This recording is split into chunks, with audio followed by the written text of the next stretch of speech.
ਭਾਰਤ ਅਤੇ ਖਾਸ ਕਰਕੇ ਪੰਜਾਬ ਵਿੱਚ ਸਿੱਖਾਂ ਦੇ ਮੁੱਢਲੇ ਮਨੁੱਖੀ ਹੱਕਾਂ ਦਾ ਕਾਣ ਕੀਤਾ ਜਾ ਰਿਹਾ ਹੈ। ਬੰਦੀ ਸਿੰਘਾਂ ਦੀ ਰਿਹਾਈ, ਸਰਬੱਤ ਖਾਲਸਾ ਸੰਬੰਧੀ ਸਿੱਖ ਆਗੂਆਂ ਤੇ ਦੇਸ਼ ਧਰੋਹ ਦੇ ਕੇਸ ਦਰਜ ਕਰਨੇ, ਪੰਜਾਬ ਵਿੱਚ ਪ੍ਰੈਸ ਦੀ ਆਜ਼ਾਦੀ ਅਤੇ ਹੋਰ ਮੁੱਦਿਆਂ ਨੂੰ ਲੈ ਕੇ ਅੱਜ ਟ੍ਰਾਈ ਸਟੇਟ ਦੀਆਂ ਗੁਰਦੁਆਰਾ ਕਮੇਟੀਆਂ ਅਤੇ ਪੰਥਕ ਜਥੇਬੰਦੀਆਂ ਵੱਲੋਂ ਨਿਊਯਾਰਕ ਸਥਿਤ ਇੰਡੀਅਨ ਕੌਂਸੂਲੇਟ ਬਾਹਰ ਜ਼ੋਰਦਾਰ ਵਿਰੋਧ ਪ੍ਰਦਰਸ਼ਨ ਕੀਤਾ ਗਿਆ, ਜਿਸ ਵਿੱਚ ਵਰਕਿੰਗ ਡੇ ਹੋਣ ਦੇ ਬਾਵਜੂਦ ਸੈਂਕੜਿਆਂ ਨੇ ਸ਼ਮੂਲੀਅਤ ਕੀਤੀ। ਪਹੁੰਚੇ ਪ੍ਰੋਟੈਸਟਰਜ਼ ਵਿੱਚ ਜਿੱਥੇ ਪੰਜਾਬ ਦੀ ਬਾਦਲ ਸਰਕਾਰ ਖਿਲਾਫ ਰੋਸ ਦੇਖਣ ਨੂੰ ਮਿਲਿਆ, ਉੱਥੇ ਹੀ ਇਹ ਗੱਲ ਉੱਭਰ ਕੇ ਸਾਹਮਣੇ ਆਈ ਕਿ ਸਿੱਖਾਂ ਦੇ ਅੰਦਰੂਨੀ ਮਸਲਿਆਂ ਨੂੰ ਹੱਲ ਕਰਨ ਲਈ ਬੁਲਾਏ ਗਏ ਸਰਬੱਤ ਖਾਲਸਾ ਦੇ ਪ੍ਰਬੰਧਕਾਂ ਤੇ ਹੋਰ ਆਗੂਆਂ ਖਿਲਾਫ ਦੇਸ਼ ਧਰੋਹ ਦੇ ਕੇਸ ਦਰਜ ਕਰਨੇ ਇਸ ਗੱਲ ਦਾ ਸਬੂਤ ਹਨ ਕਿ ਭਾਰਤ ਵਿੱਚ ਸਿੱਖ ਸਰਵਾਈਵ ਨਹੀਂ ਕਰ ਸਕਦੇ ਅਤੇ ਇਨ੍ਹਾਂ ਸਾਰਿਆਂ ਮਸਲਿਆਂ ਦਾ ਹੱਲ ਖਾਲਿਸਤਾਨ ਹੈ। ਇਸ ਪ੍ਰਦਰਸ਼ਨ ਵਿੱਚ ਗ੍ਰੈਂਡ ਰੌਕ ਗੁਰਦੁਆਰਾ ਸਾਹਿਬ, ਕਾਟਰੇਟ ਦੇ ਗੁਰੂ ਘਰ, ਖਾਲਿਸਤਾਨ ਅਫੇਅਰ ਸੈਂਟਰ ਦੇ ਸੰਚਾਲਕ doctor Amarjit Singh, Sikhs for Justice, Shiromani Akali Dal Amritsar ਸਮੇਤ ਹੋਰ ਪੰਥਕ ਜਥੇਬੰਦੀਆਂ ਅਤੇ ਗੁਰਦੁਆਰਾ ਕਮੇਟੀਆਂ ਨੇ ਹਿੱਸਾ ਲਿਆ। ਅੱਜ ਸੈਂਕੜਿਆਂ ਦੀ ਗਿਣਤੀ ਵਿੱਚ ਟ੍ਰਾਈ ਸਟੇਟ ਦੀਆਂ ਸਿੱਖ ਸੰਗਤਾਂ ਦਾ ਇੰਡੀਅਨ ਕੌਂਸੂਲੇਟ ਦੇ ਬਾਹਰ ਇਕੱਠ ਸੁਨੇਹਾ ਦੇ ਰਿਹਾ ਹੈ ਕਿ ਬੇਸ਼ੱਕ ਸਾਡੇ ਵੀਰਾਂ ਭੈਣਾਂ ਦੀ ਆਵਾਜ਼ ਨੂੰ ਪੰਜਾਬ ਦੇ ਵਿੱਚ ਜ਼ੁਲਮ ਦੇ ਨਾਲ ਦਬਾਉਣ ਦੀ ਕੋਸ਼ਿਸ਼ ਕੀਤੀ ਜਾ ਰਹੀ ਹੈ। ਸਰਬੱਤ ਖਾਲਸਾ ਵਿੱਚ ਇਕੱਠੇ ਹੋਏ ਸਿੰਘਾਂ ਨੂੰ ਸੈਡੀਸ਼ਨ ਦੇਸ਼ ਧਰੋਹ ਦੇ ਕੇਸਾਂ ਦੇ ਵਿੱਚ ਫਸਾਇਆ ਹੋਇਆ ਹੈ।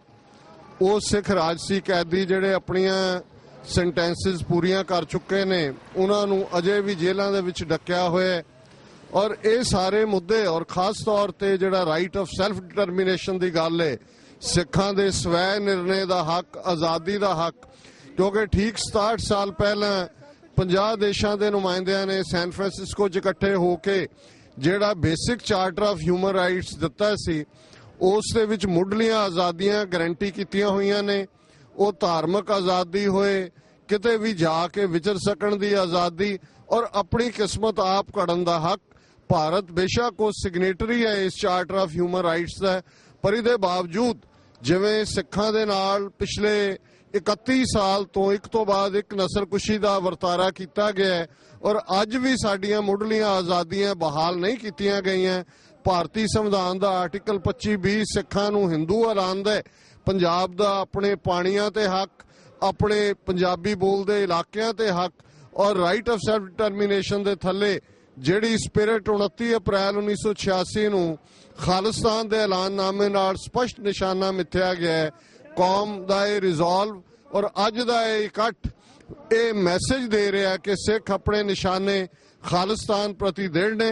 So I'm going to give you a few examples how I say that has been suppressed. The first is the freedom of speech.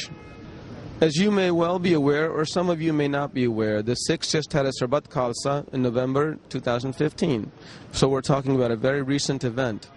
There were individuals who spoke at that event, and they were all American citizens. They went to support their Sikh people.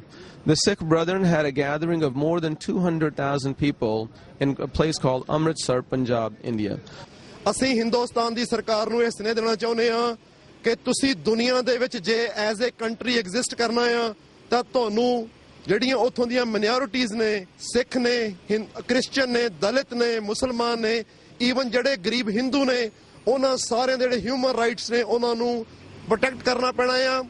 ਜਿਸ ਤਰੀਕੇ ਦੇ ਨਾਲ ਪਿਛਲੇ ਸਮੇਂ ਦੇ ਵਿੱਚ ਹਿੰਦੁਸਤਾਨ ਦੀ ਸਰਕਾਰ ਨੇ ਸਰਬੱਤ ਖਾਲਸਾ ਵੱਲੋਂ ਚੁਣੇ ਜਥੇਦਾਰਾਂ ਨੂੰ ਤੇ ਆਮ ਪੋਲੀਟੀਕਲ ਪਾਰਟੀ ਦੇ ਲੀਡਰਾਂ ਨੂੰ ਤੇ ਆਮ ਸਿੱਖਾਂ ਨੂੰ ਘਰਾਂ ਵਿੱਚੋਂ ਫੜ ਕੇ ਜੇਲ੍ਹਾਂ 'ਚ ਤੱਕਿਆ ਆ, ਇਹ ਬਹੁਤੀ ਦੇਰ ਚੱਲਣਾ ਨਹੀਂ।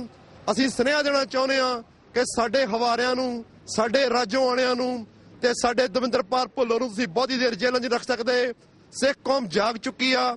ਅਸੀਂ ਆਪਣਾ ਦੇਸ਼ ਆਜ਼ਾਦ ਕਰ ਖਾਲਿਸਤਾਨ ਜਿਹੜਾ ਉਹਦੀ ਪ੍ਰਾਪਤੀ ਵਾਸਤੇ ਸੰਘਰਸ਼ ਜਾਰੀ ਆ ਤੇ ਚੜ੍ਹਦੀ ਕਲਾ 'ਚ ਰਹਿ ਕੇ ਸਿੱਖ ਕੌਮ ਇਸ ਸੰਘਰਸ਼ ਦੇ ਵਾਸਤੇ ਲੜਾਈ ਕਰ ਰਹੀ ਆ ਔਰ ਅਸੀਂ ਆਪਣਾ ਦੇਸ਼ ਲੈਣਾ ਆ। ਵਾਹਿਗੁਰੂ ਜੀ ਕਾ ਖਾਲਸਾ, ਵਾਹਿਗੁਰੂ।